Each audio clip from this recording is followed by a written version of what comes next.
Yun, bagong buhay na naman tayo ngayon. Another Dito ulit tayo, back to sa tahanan natin. another Siyempre, day, another episode. next time kay ano naman, no? Kaila Shirel naman na. Ayan yun, Soon. maulang araw sa ating lahat. Pero medyo maaraw, no? Oo, maulan, maaraw. Pero kasi tag-ulan eh. Pero next guys, yung magiging setup natin sa mga podcast na next ngayon is galing dito sa studio ni Mhm. AC. Pero sa mga next guys, sa Manila na. Yun yung Yun. magiging mga next episode. Sobrang dami namin ipoproduce na content doon. Vlogs, podcasts, and yun, marami kaming mamimit na tao doon. Sana, yung mga imimit naming guests, mga sikat na, sana matuloy. Sana hindi sila, magkaroon sila ng time sa amin na ma-meet kami. Kasi for sure, marami kaming matututunan sa kanila. Tama. So, yun. Tingnan niyo yung setup namin ngayon. Wala yung isang gloves. Pero may tayo, Dunkin' Donuts. So, more on Bili sweet. ako. Oy, pwede ba sa'yo, pre? Oo, kasi Pwede yan. sweet naman ako sa iyo eh. Bading. So guys, Dunkin Donuts, baka naman. Baka naman, di ba?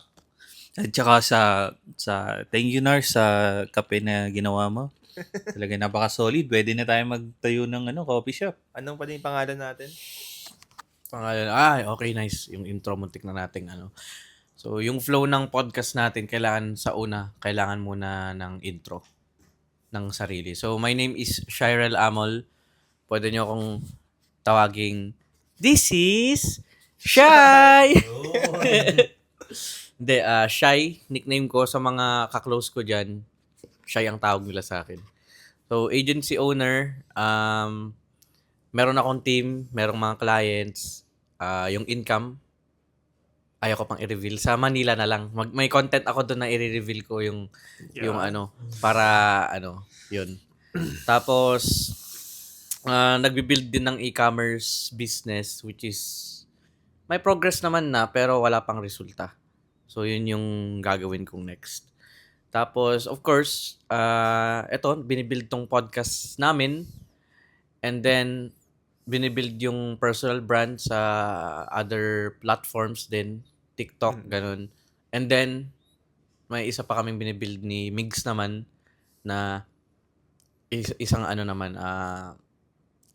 sabihin ko na ba?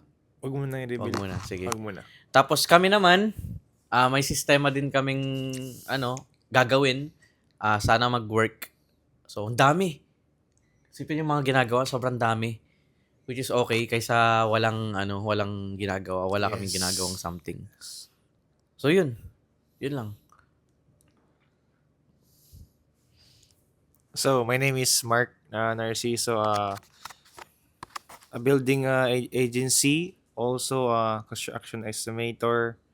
And yeah, sabi nga ni Shai, ang dami namin ginagawa, ang dami naming bagong projects, Yun. bagong pasabog. Yun.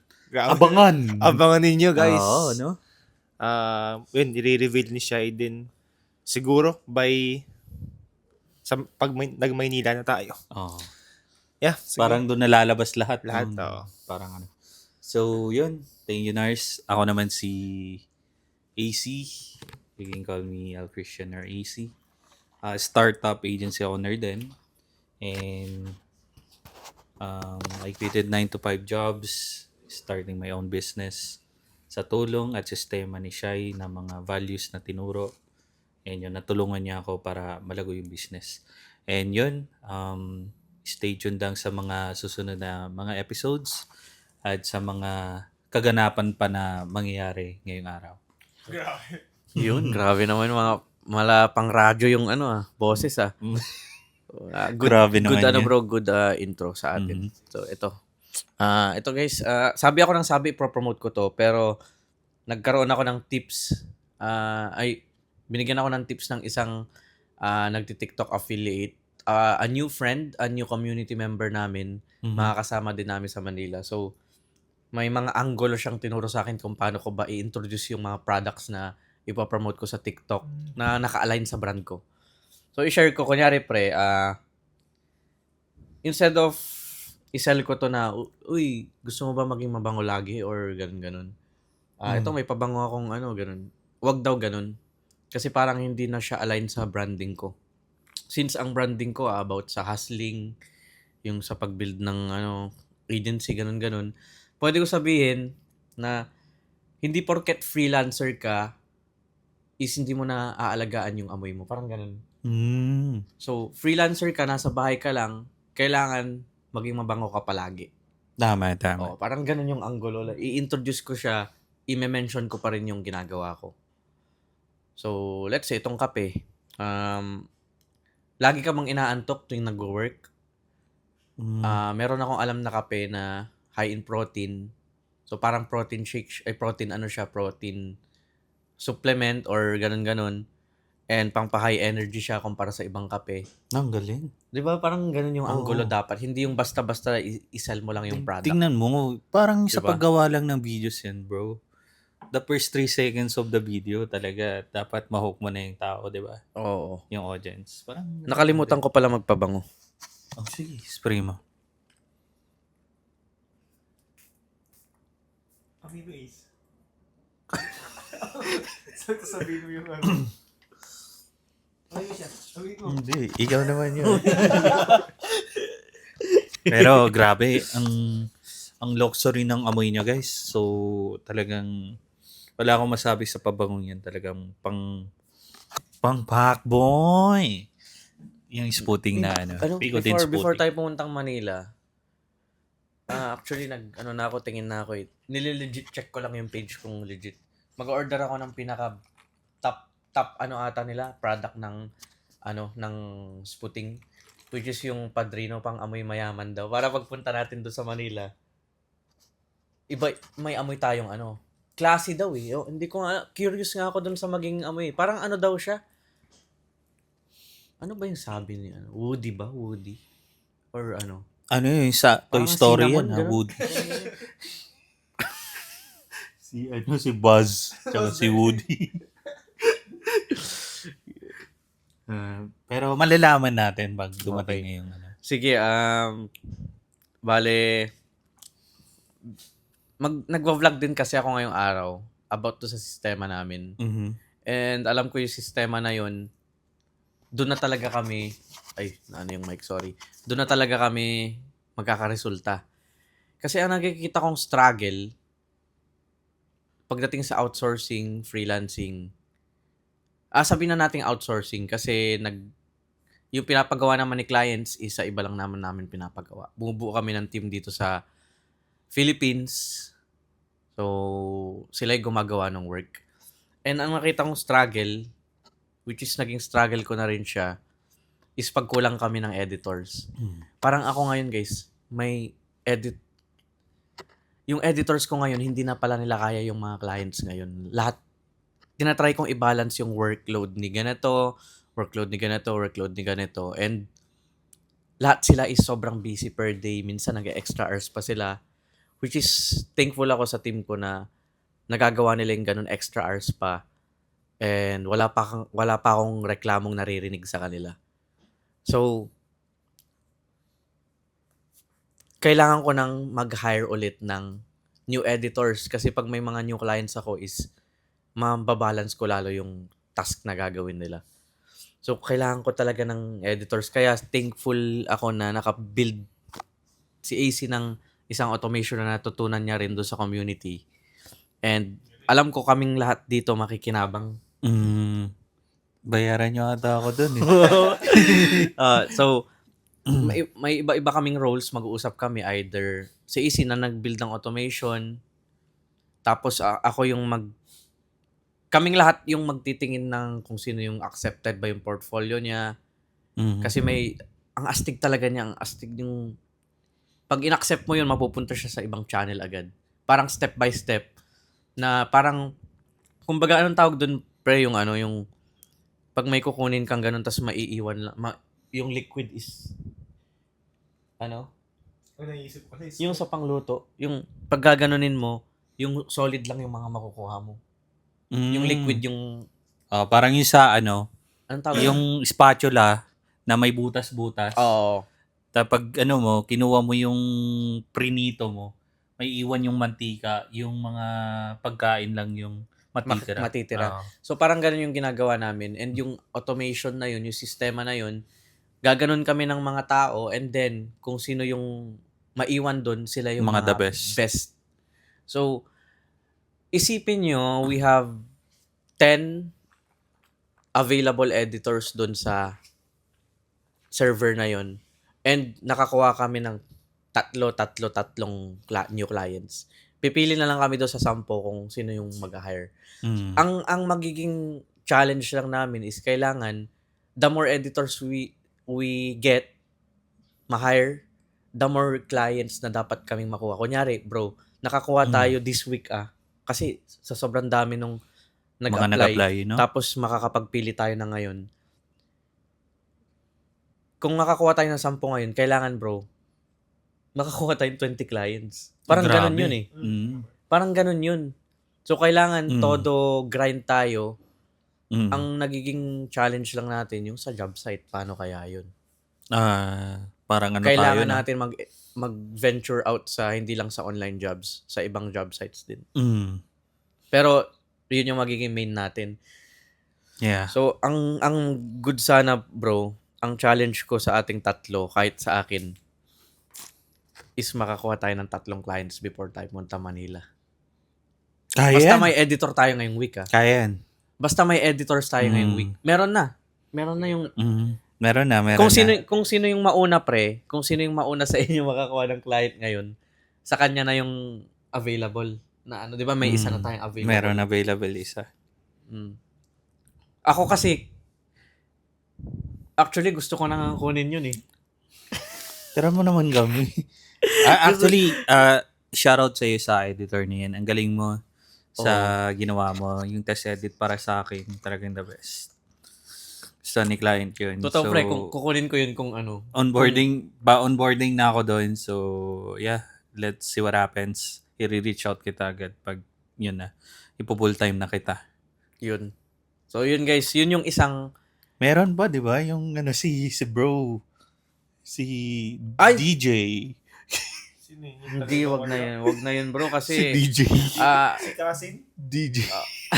hindi, basta kasi ito na lang, may nag-apply kasi sa akin na from other countries. Si Kasin. So from Pakistan siya. So, Kala ko India. Baka kay Mark hindi ako, wala akong lahing India, guys. Sinasabi kasi nila yun eh. Pero yun nga, Pakistan siya and nag-apply siya. Tinatry ko kasi, what if kumuha lang ng kasi magagaling yung mga yun talaga sa editing. Kaso ang naging issue lang, hindi niya ginamit yung, sabi ko kailangan niyang gamitin yung Higgs field, pero hindi talaga niya ginamit. Hindi siya sumusunod sa rules. Parang ayaw niyang sumunod sa mga rules na tapos hindi pa din okay yung cuts, 'di ba? Hindi ko na i-mention pero wala bro, hindi ko na kukunin yun. Kaya okay din yung automation na ginawa mo. Talagang maaano natin yung mga the best editors. Yeah. So isa yun sa isang good hustle na ginagawa namin ngayon na magpapaano sa amin talaga, more income. Kasi nasa lang talaga yan sa manpower. Basta may maayos kang manpower, makakaroon ka ng cash flow. Hindi mo kailangang gawin lahat.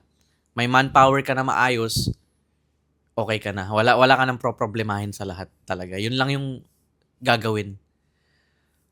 So, yun yung isang hassle namin na talagang magpapapera sa amin talaga ng Promise yan. Hindi, sure na sure ako pre, 100%. Ang ganda ng feeling ko dun sa ginagawa natin sistema. Ang dami nga eh. Good feeling talaga yung nafe-feel ko dun. So, ang main sauce kasi ng ng podcast episode na to is yung mga parang yung title nakalimutan ko. Game plan. Wait lang. Muna siya na Parang paano makagain ng 1M. Ayun. Sige, basahin mo, pre. Oh, yun. So, ang topic natin today is game plan reveal to earn 1 million per month. Grabe. 1 1 million million. per month. Per month? What is Sa the totoo goal? lang, maliit lang yun, pre, ah.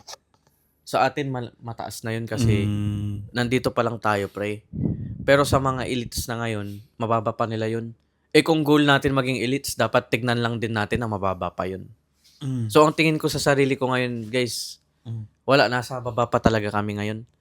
Kasi $20,000 lang yan eh. If i-convert nyo yan sa dollars, around $20,000 lang yan. Sa ibang bansa, $20,000 parang pag businessman ka is middle ka lang talaga or Mababa pa. below middle. Eh kung mataas yung pangarap natin, dapat ang tingin natin sa 1 million per month is mababa lang. Kasi isipin nyo, numbers game lang yan eh. So, if you're earning 300,000 per month, meron kang 3 clients. Eh di, isipin mo lang, okay, 3 clients, 300,000 per month. Okay, ilan clients kaya kailangan ko pa para maka 1 million per month? So, okay, kunyari, 5 pa pala ang kailangan mo. Eh di kumuha ka ng 5 clients. Okay, paano mo isosustain yung 5 clients? Hindi ko kayang gawin mag-isa yun. Eh di mag-hire ka ng 5 editors para safe. Eh di may 1M ka per month. Parang ganun lang yung sistema eh. Naglalaro lang sa ganun eh. So, kung gusto mong i-increase pa sa 1M, kayang-kaya pa rin yan. Eh, what if meron ka pang ibang business, hindi lang yung dito sa outsourcing?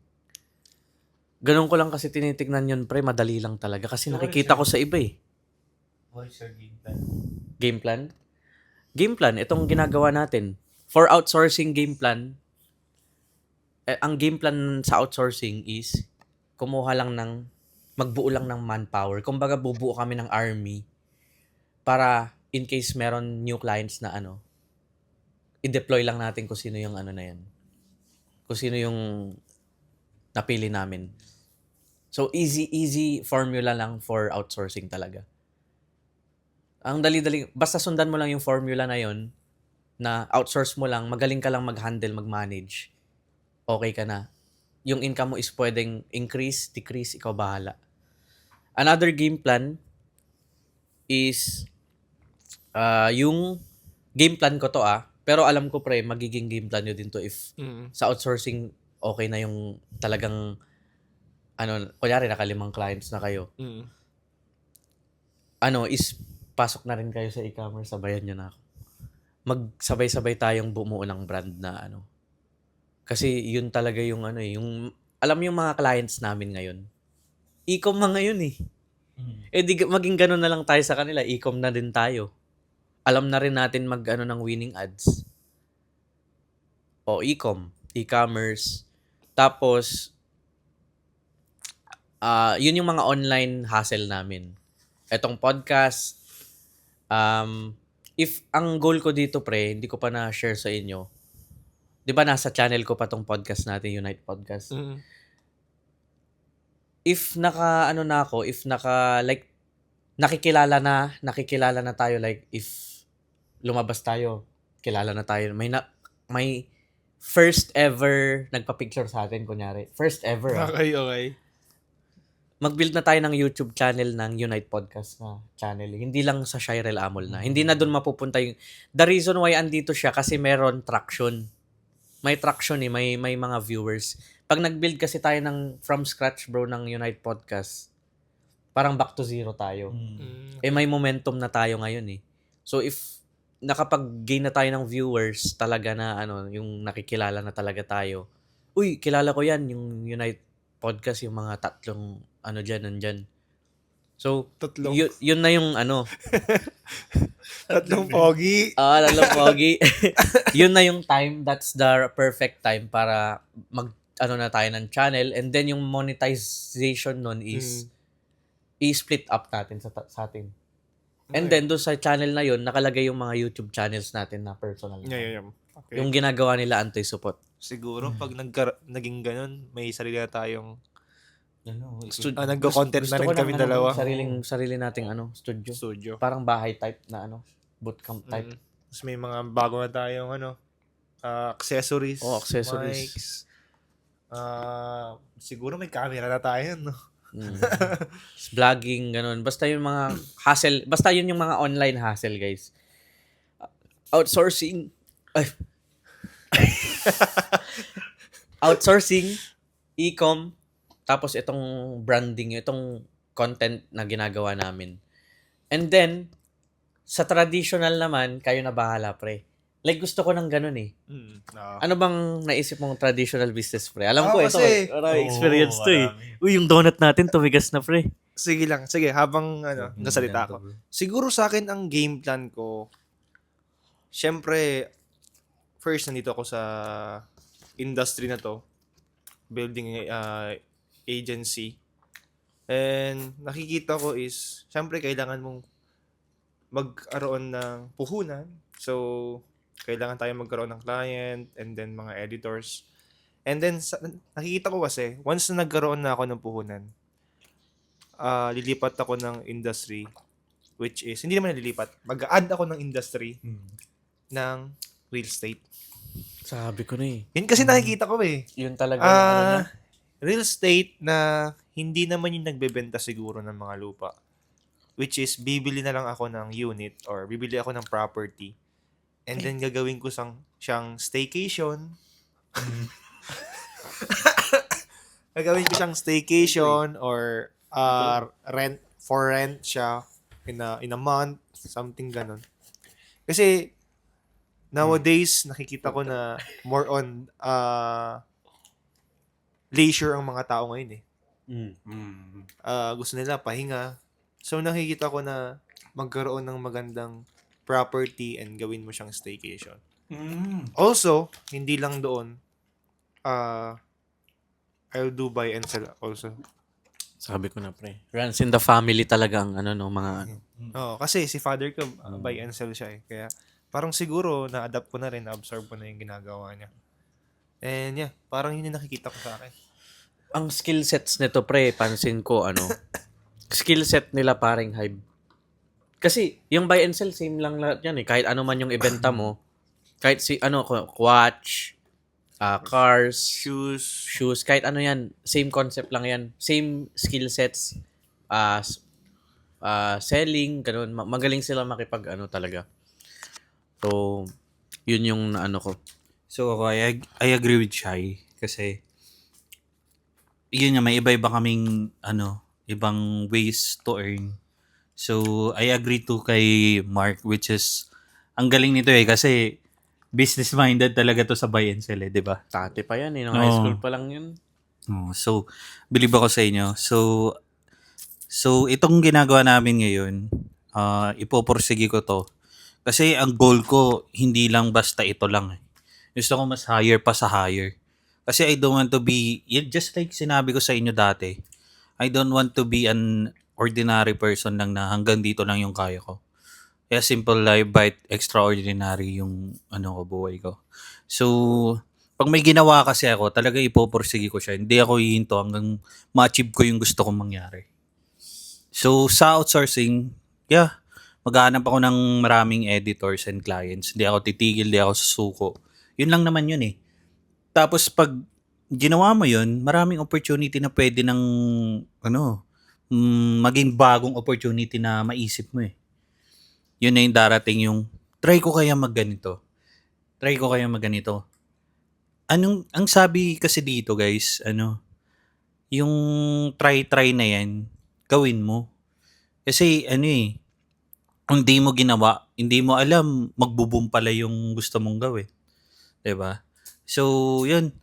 Ipo-focus ko tong outsourcing and ito yung sa tingin ko talaga na magpapayaman sa akin, and after that, yun na yung mga opportunities na darating, which is yun, e-commerce. I can say, isa sa good talaga as of the moment, as of this year, at sa mga susunod pang taon, alam ko yun yung mga magbo-boom. Hindi malalaos yung Oo, e-commerce bro. kasi lagi naman may binibentang products. Lagi Oo. naman kayong bumibili ng products eh. Diba?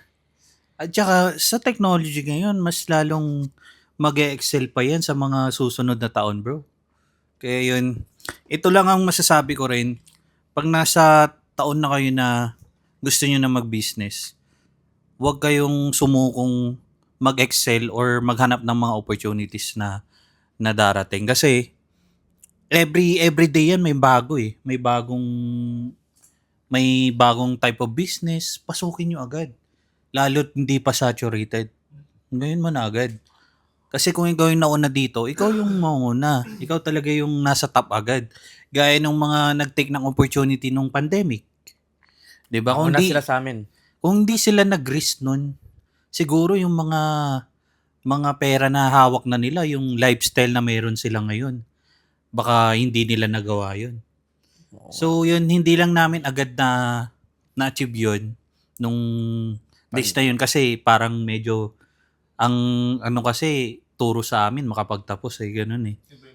Tsaka habang nag-aaral kami, naglalaro kami ng mobile games. Oo, Yun yung talagang- grind namin Talagang dati. yun yung grind pa namin dati, which is why Sayang, no? sayang. Yun nga yung ano bro, yung kay Joshua Moynihan, yung Back to the Future niya na movie bro. Ganda, bro. Ang ganda. Panoorin mo yun. Nakaka-touch talaga yung Oo, grabe yun. ano niya. Kahit AI generated siya. Yung story niya. Talagang Gusto kong gumawa din ng Oo, ganun, bro. eh. Ang ganda. Makikita din kayo dun sa video, Oo, pre. pero- Yung high school tayo. Pero iba yung babalik concept nun, no? Ibang concept. Yung parang ang dating nun, ito yung gagawin ko. Oh, Sana. Ang ganda nung ano, mamaya diba? panoorin natin, pre. 18 Oo. minutes lang naman yun. So, yun lang yung para sa akin na alam kong magpapayaman in 1 month. So, yun nga. Etong outsourcing kasi, yung mga online, pansin ko sa mga online, online hustle, sila yung mga fast money talaga. Yun kasi yung maganda, fast money muna. Sabi nila, slow money lang daw para matuto ka Pero matututo ka lang naman din sa fast money, na mga hustle. Parang itong outsourcing. The reason why fast money siya, kasi pwede kang magkaroon ng portfolio agad in just a day. May mga strategies yan. Kung sinabi namin sa'yo, beginner ka ngayon, bumuo ka ng portfolio, you can do it in just a day.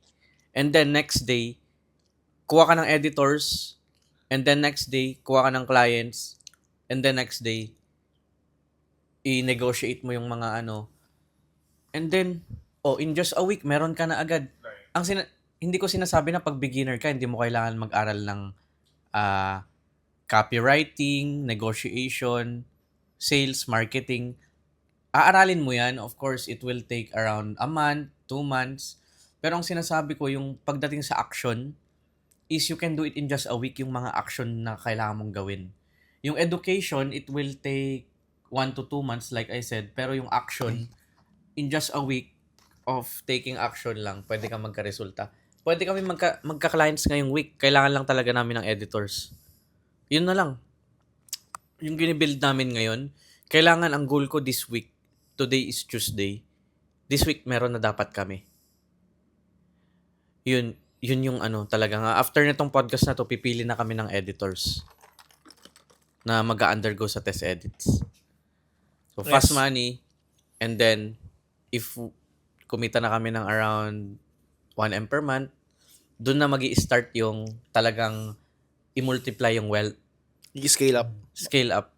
Kasi magkaroon ka ng more income streams, like, so meron ka na sa online lahat. Parang naano mo na lang yung mga ventures sa online. O let's say, nakapag-invest ka na rin sa crypto. Kasi may pera ka naman ng or sa Bitcoin, or kung ano man yan. Wala akong alam sa mga Or ganyan. stocks. Stocks, ganun. Or nakabili ka na ng gold, silver. Natutunan ko lang to kay Boss RDR. Instead of saving, instead of saving daw, na kunyari, meron kang 3 million sa bangko, wag mo lang pala daw siyang ilagay doon. Kasi, minsan, bababa yung value ng pera, tapos meron pang inflation, Yes, inflation. and then, parang luging-lugi ka doon sa value ng pera na yun na ang baba. Tapos inflation pa. Ang maganda, bili ka ng gold or silver. Or mga watches. Kasi yung mga yan is either stagnant yung price nila, hindi naman sila bababa yung values. Either andyan lang yan, regardless kung anong mangyari sa ekonomiya, tumaas bumaba, andyan lang daw yung presyo niyan. Or it can also increase. So, Meron gold na, bro. and silver. Or lupa. Lupa. Yan. Lupa at bahay. So, yun yung gagawin ko, guys. If I start earning kahit mga 700k per month, mag-invest na talaga ako sa ganyan. Curious lang ako kung paano ba yun, bibili ka ng silver. Ano ba yung mga necklace Yes, ba yun? Or yung bar? No, mas magandang bar. Yung bar, gold Kasi bar. mas malaki yung value niya. Mm. Unlike sa mga necklace. Oo. So yun, Tas ninakaw. for long term yun bro. For long term. Yeah. Gold nung astig nun dati, naastigan ako yung sa gold bar. Pag kukunin mo yung ganun, grabe no? Kahit yung ganun lang na bar. Yung binibigay lang ni John Wick. Oo. Alam mo yun, yung coin ni, Oo, yung nga coin. pala yun, oo. John Wick. Benta mo lang no if need, no? Oo. Parang ganun. Or pwede. Ano, paggawa ka ng gold sa ngipin mo. Hindi ko na kaya. Ay, di ba ba? Ayaw ko ng ganun, yung mga sa rappers. Diamond pa yung ngipin, no? Para ano, hindi manakaw. Yung tooth fairy mo na lang yung Kinidnap magnanakaw. ka, tas tinorture ka, kinuha yung ngipin mo. Gawa sa gold. Oh, Yan, tas yun, Sige. I agree with you, bro. Sabi na wag mong ikip yung pera mo sa bangko lang. I-invest mo siya. Kasi kung nakabaon lang doon, mag-i-stock ka lang sa 1% sa bangko na wala din eh. Parang nakabaon lang sa yun eh. Sa kabaong eh. So, yun. Tsaka bro, ang game plan ng mga mayayaman, hindi sila babangko. Umuutang sila. Oo, yun talaga. Yun yung madalas. Pinapaikot. Naglo-loan sila eh. Yes. or nilalagay ata nila sa Switzerland eh, yung, di ba, doon safe yung bangko ng mga mayayaman na yan eh. Tulad Mm. ni... Wag na Ayaw tayo. mo sabi, wag na. Alam mo na. Oo. Pero, yun guys, sa online hustle, goal ko talaga is 1M plus per month. Pero pagdating sa mga ventures na iba, ito yung mga balak ko naman. Ito yung hindi ko pa sinasabi. Since AI is booming na ngayon, in the future, makikita nyo dyan mga AI na may mga robots na dyan for sure. Lumilipad na yung sakyan. Pwede rin, hindi pa natin alam kung mangyayari yun, pero anything is possible kasi pagdating sa technology eh. Gusto ko ng AI tech company Oh. na robotics.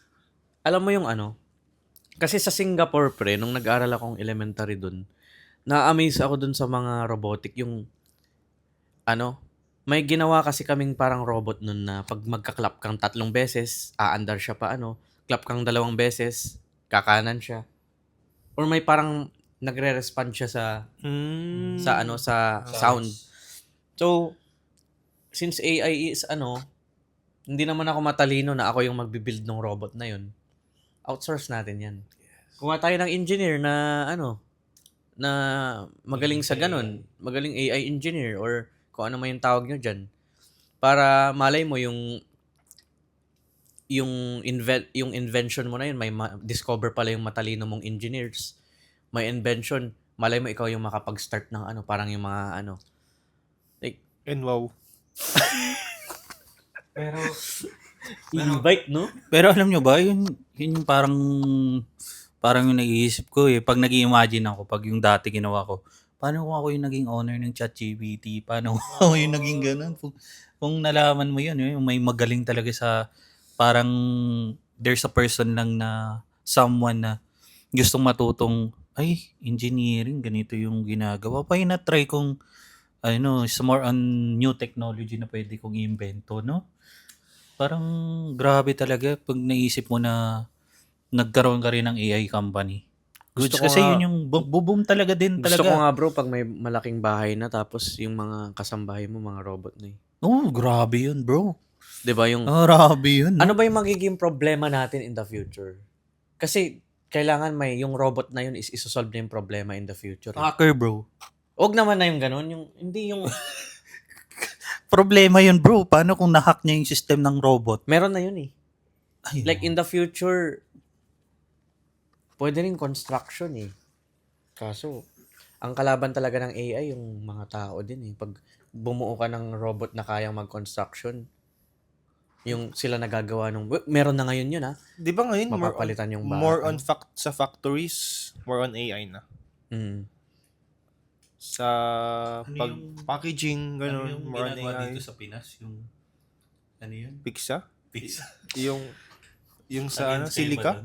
Siliga. Wala ayaw magsalita. Ito, I think ito ang gagawin ko, guys. May na-idea ako. In the future, I know, crazy ako Delusional. Maging delusional nga daw tayo eh. AI na doktor. Yung consultation hindi yung surgeon. Surgeon, mas maganda tao pa rin talaga. Pero yung doctor, consultation, like, sasabihin mo sa kanya yung sakit mo, Ay, and, oo nga, no? ito yung mga nararamdaman ko ngayon. Tapos literal na yung mata niya may sensory titignan niya yung nakikita niya yung i-screenshot niya sa sistema niya yung itsura ng skin mo. Medyo pale. Okay, baka may sakit to na ganito. Tapos ano pa yung mga nararamdaman mo? Tatanong niya sa'yo. Sasabihin mo lahat sa kanya. Ang galing. Pwede yung ganun, no? Pero, sad to say, yung mga doctors na yung mga general, hindi yung mga hindi nag-o-opera, talagang mapapalitan sila. Wala. Yung parang may x-ray lang, parang kumbaga hologram na parang gumanon. Parang gano'n. Tapos nakita na agad yung mga sakit mo or Pero may ginawan mo- nararamdaman. Meron na yun, meron na Meron ata na ba yun, bro, ganun? kaya ito. Binigyan mo ako ng idea dun, ha? Maunahan na ako nito. Hindi, pero okay lang yun. At least, di ba, example Okay. lang naman yun. Marami pang ibang pwedeng Oo, maging marami. Oh. Ako, gusto ko magkaroon ng portal eh. Portal to. Para punta ka ng Canada, Switzerland. Oo, bro. Alakad ka lang sa pinto, doon ka na. Oo, no? Malabo yun. Malay mo, di ba? Malay. Kailangan mong pumunta ng outer space yan. Di Makahanap na parang Punta ako sa BGC doon yung portal. Ayun. Oo nga, no? Tapos yung isa ko mang gagawin, alam nyo na yun, guys. Farm. Farm. Yeah. Gusto ko magka-own ng one of the biggest farms dito sa bansa na to. Iba-ibang klase ng farm. Nung nakaraan, bro, nanood kami ng misis ko sa YouTube. Ng movie marathon na. Hindi. Yung kasi nag-scroll kami sa YouTube, sa TV. Ngayon, may nakita siya na parang yung kumukuha ng honey sa taas ng sky. Ay, taas ng sky.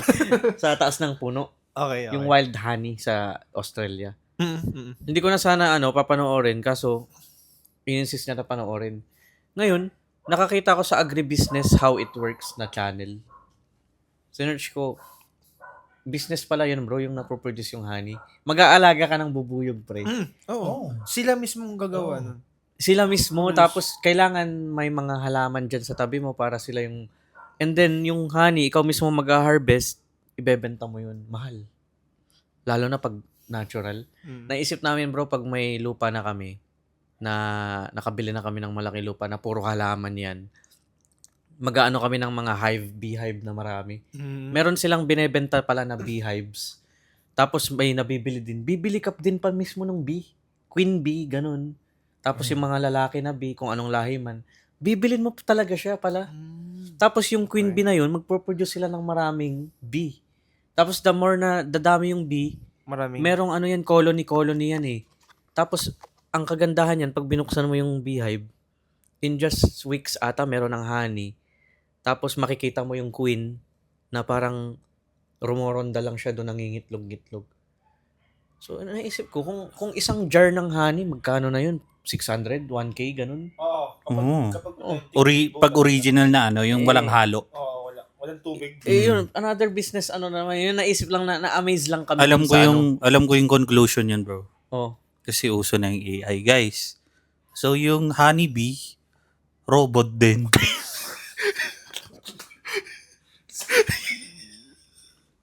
Kaya pala nakasmile siya kanina, pre. May, Ewan ko sa'yo. Sobra na. possible yun? Hindi mga anak yung robot. Paano mo na-produce ng honey? Gagi, baka may kalawang na yung robot. Ayun lang yung isip ko. Di, pre. Parang sobra na. Hindi Hindi, siya pre. pwedeng Tatawanan ka na ni Elon Musk yan, pre. Yung mga big ginawa mong robot, no? Napanood yun yung B-movie, pre. Oo. Ano yun? Hindi nyo alam yun. Anong kwento ba nun? Mga bata pa tayo, yung parang Disney, yun, movie. Mga B-movie. cartoon. Oo. Cartoon. So, yun. Yun lang yung mga ventures na gagawin namin for business. Check ko nga. So, yun. Ayan, na-discuss naman natin 1M. Ay, baka yung mga binanggit naming venture sa inyo, over 1M yan. Yung mga yan. Nakadepende na Yun yung goal natin, pre. Ay, Pero- wait lang. Ito yung tanong ko. Kailan kaya natin makukuha yun? Kailan, mag-set up nga tayo ng goal ngayon mismo dito sa podcast. Ako gusto ko yung 1M next year. Per month. Next year. Yung sa online, ha? Pero yung talagang millions of millions per month before ako mag-30. Kailangan ganun na. Ako din. Yun yung gusto kong mindset, Para bro. pag 30, nasa Ay, yate oo. na lang tayo. Na, Gusto ko ganun yung mindset. Like, yung hindi na multi-millionaire na tayo. Yung mga ganun na ano. So, kung talagang gusto mong i-grind yung gusto mong gawin, bro, next year meron na yan. Ako din, masasabi ko sa sarili ko, kaya kong gawin yun, bro. Talagang sisipagin ko talaga yung yung dito sa outsourcing. Sa mga Kaya, nanonood dyan, nasa tingin nyo delusional or masyadong mataas yun, uy, ang baba lang ng 1M ha. Let's say yung isang client mo, 2K or 1K o. Ilang 2K lang yung kailangan mo? dollars yun, dollars. Oh, 2K dollars. Sabihin natin 8 na clients na tig to 2K and then another 10 clients na tig 1K. Or basta numbers game nga lang yan eh. May mga clients nga 3K offer eh. So, ang gagawin mo lang, bumuo ka ng team, kuha ka ng mga editors na let's say 15 and then kuha ka ng clients na 10 or 15 or laro-laruin mo lang yung numbers kung kaya ba nilang i-handle. Sa sobrang dami nun, hindi mo na ma-handle yan for sure. So, sa income mo na yun, kuha ka ng office mo, kuha ka ng manager, taga-manage. O, edi, ang gagawin mo na lang negotiation with clients. Siyempre, merong sistema yan na gagawin ka na hindi ka sobrang ma-burnout. So, I think, madali siyang sabihin, pero yung process is hindi ganun kadali. Pero once na nagawa mo yun, 1M ka na agad. So, napaka easy concept lang, easy formula. Just follow the formula. Parang sa math, di ba? Yung mga, Oo, pag bro. hindi mo sinunod yung formula, hindi mo makukuha yung tamang answer. Kahit yung solution. bobo ako sa math. Diba? Yes, may process. Sa akin naman, game plan, yung Goal mo. To goal one ko end. is expected ko na makamit yung monthly. 1M One. Per month. per month. Oh, 1M. Per Siguro month. after 2 years pa siguro pero hoping next year. Pero yung 1M like in general, In general. oo, hoping this year This year in or general. early next year, first quarter ng 2027. Tama. At Kasi saka, hindi ka lang naman nagko-focus sa isang sa isang industry eh. Kasi I do also forex. So possible din yun.